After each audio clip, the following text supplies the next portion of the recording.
Welcome to another episode of the Black Thoughts Podcast with our segment Black Hurt, talking about just mental health and just the topic there. Today our guest is Kiki Lawton, right? Yes. Mm-hmm. And you work as a vocational counselor for the Yes. state of Iowa. Yes. Yeah, so what do you do with that title, vocational counselor? Could you expand a little bit on what you do there? Yes. So we work with individuals in the community, particularly Iowa, that they identify themselves as having a disability. So it could be mental health or a physical disability of some sort. Iowa is a right-to-work state, and under that guise, basically, if someone who has a severe mental illness or has a severe physical disability, they cannot, if they say they want to work, us as vocational counselors have to help them find a job.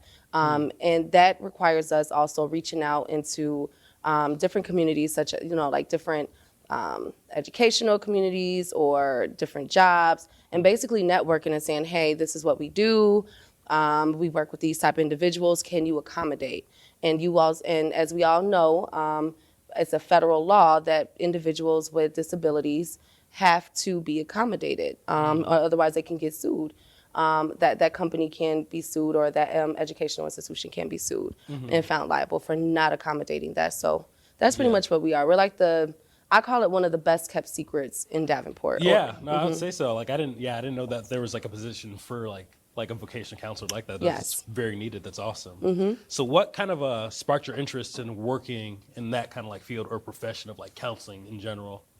Well, I've always had jobs when I was putting myself through school at HDC or through REM. So I've always worked with individuals with disabilities. One of my jobs that I did when I was putting myself through my master's program was as a CNA, and I worked at the nursing home. So I've always had a passion and a niche for working with individuals that are underserved and we kind of just look over as a society.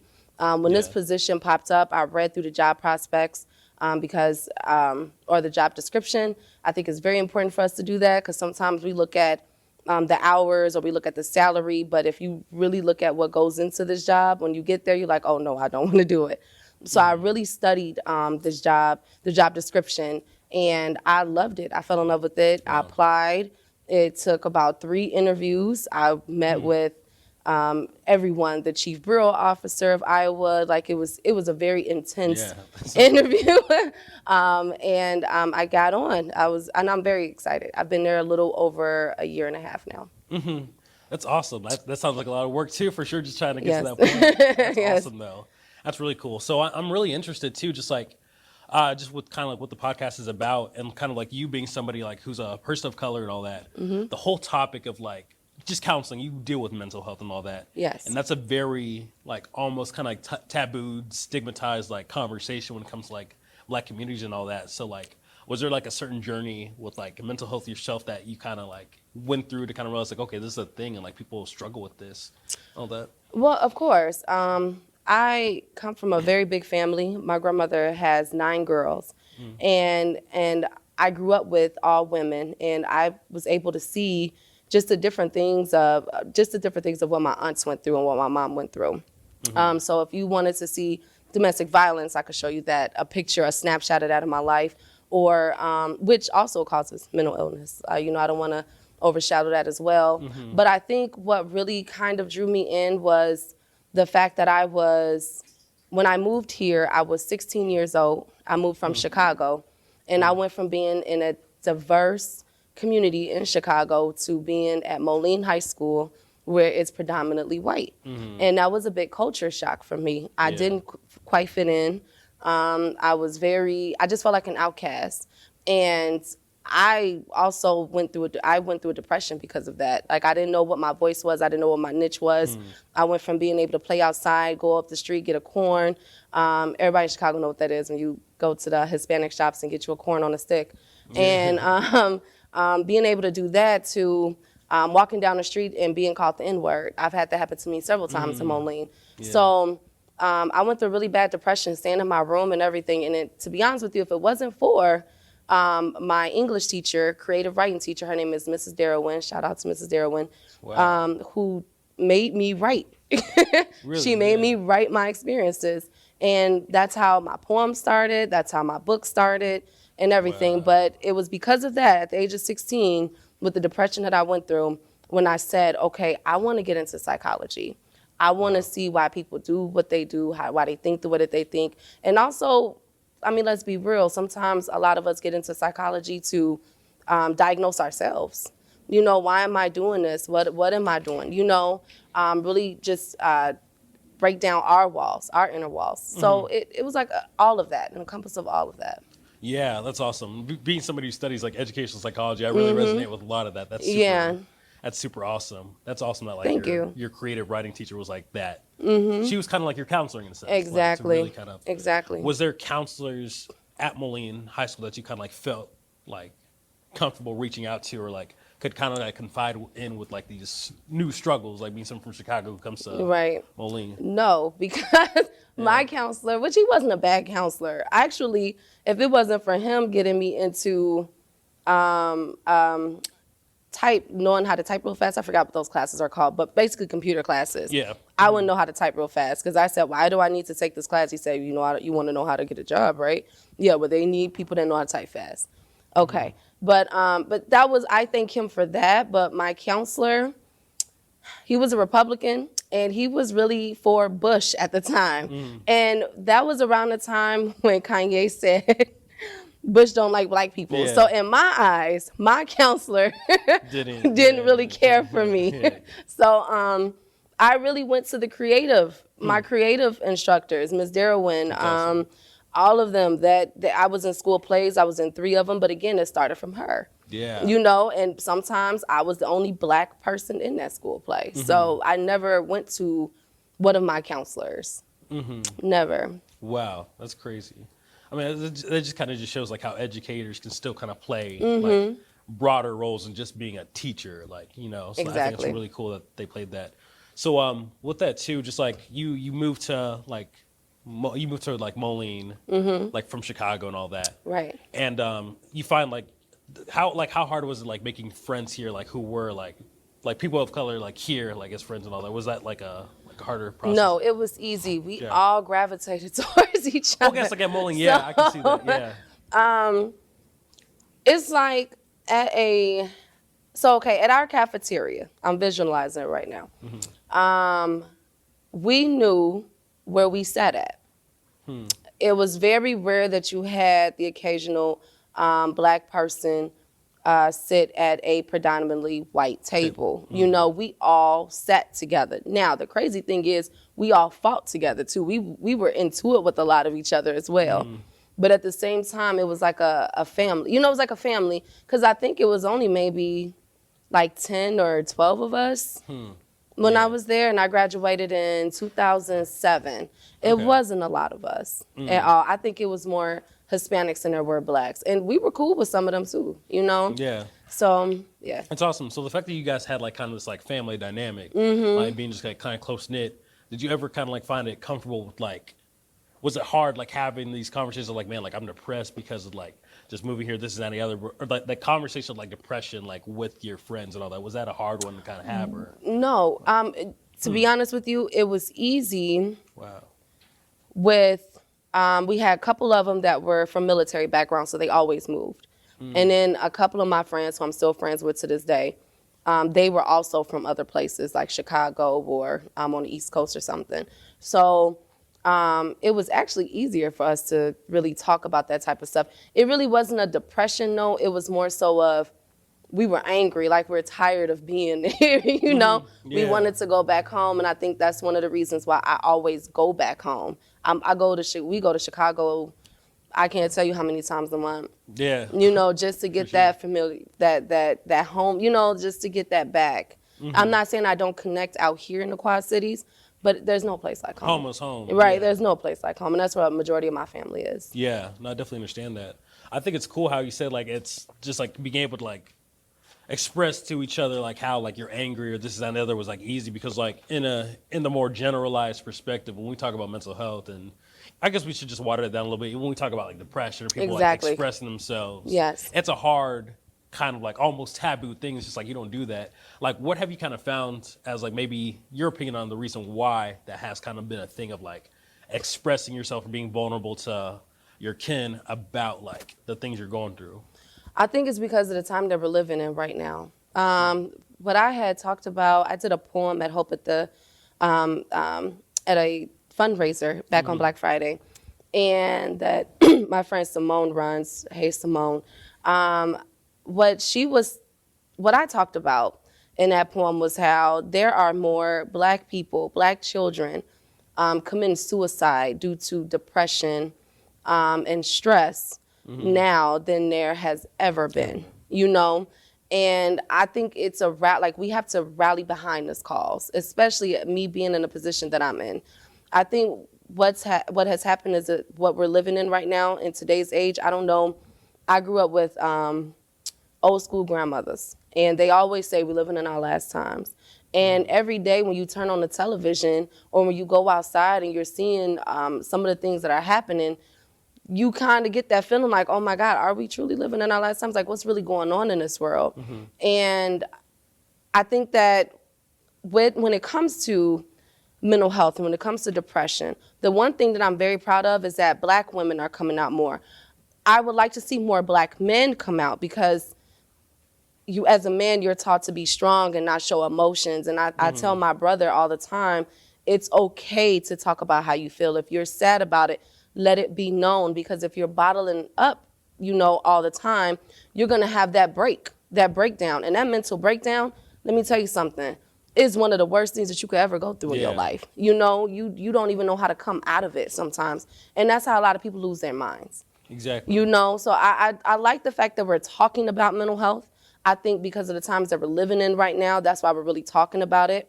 And then not to mention, there's a lot of societal issues going on regarding Black folks in general. And we have to start addressing elephants in the room.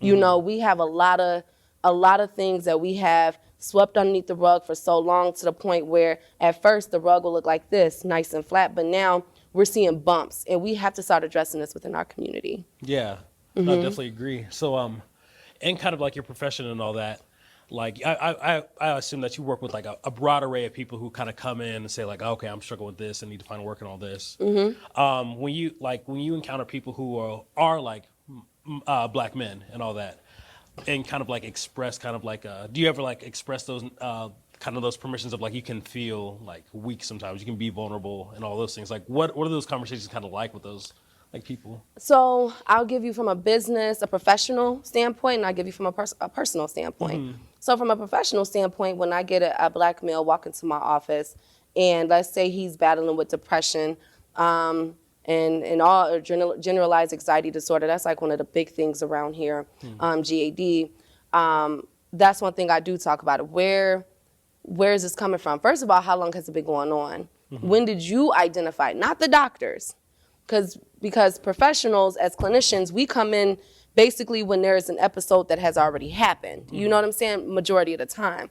But when did you start feeling sadness or isolation or anxiety? When did all that stuff start happening? So once I figured that out, a lot of the times what I'm seeing with a lot of Black males is that this stuff has been happening since childhood or teenage years.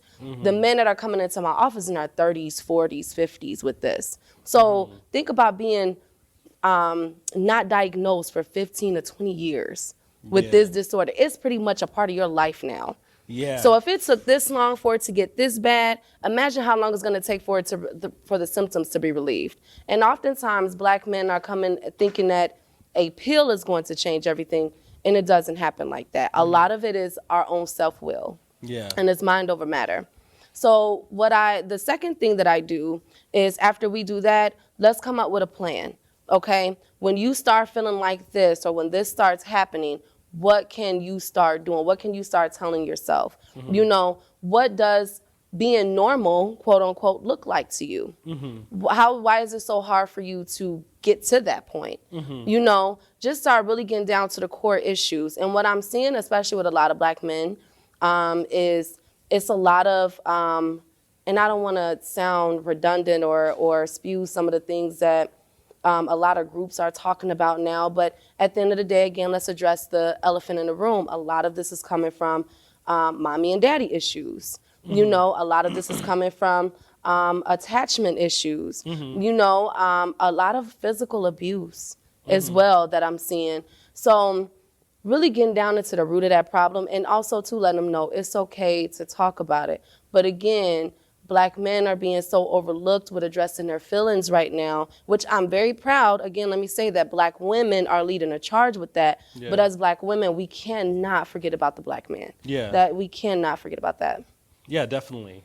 Now that you kind of bring it up, like just the fact that you kind of brought up like how like the men you work with, they have like a bunch of years of like baggage, like years and years of just kind of like stuff that has kind of been like subtly subversive, kind of like in their life. Like, how do you kind of like help them and kind of like dealing with that? Because that's a lot of like stuff to like kind of just like go back to, like have somebody go back like 15 years to that. Like, how do you like help them kind of like kind of get through those like processes? What does that kind of look like? Well, that kind of looks like it's a lot of crying, it's a lot of frustration, because sometimes when you take, first of all, let me just say, coming into a counselor or a therapist's office is your first step, or somebody, even if it's a pastor at a church or your mom or your aunt, whoever the case may be. Addressing a problem right then and there, that's the first step. What I've seen then, what has happened is some of those guys don't ever come back. Or they'll just brush underneath the rug and then just leave it alone. You know what? I'll deal with it. Going back to, I'm a man, I'm strong, I'll just handle it. So some of those people I don't get to help.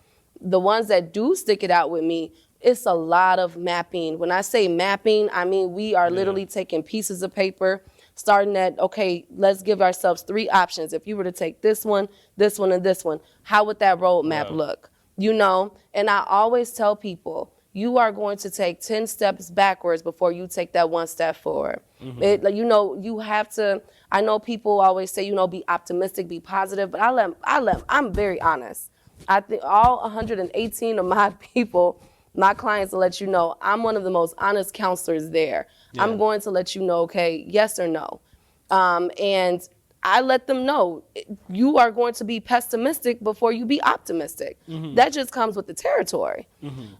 And it's a lot of mapping out in my office. It's a lot of talking. It's a lot of crying. I've had males that have broken down and cried to me, as they were talking about their feelings, or they say things like, I've never told anybody this before. I don't know how to feel now. Like this was like, very hard for me to get out. So that's pretty much what it looks like. I mean, it's not, I can't just give you a checklist of things like, okay, it happens like this and this and this, because everybody's so different. But I will say that if they work with me, they will get out of that. They will have to get out of that. Now, piggybacking off to when I said from a professional to a personal, I have to watch myself, because as in this field, we have a tendency to latch on to certain things. You know what I'm saying? Especially like I classify myself as a Black empath. So I can feel people's emotions and everything. So when I am, listening to a heartbreaking story, I want to help and I want to do so much. But I'm here to tell the number one rule in this field is you do not give advice.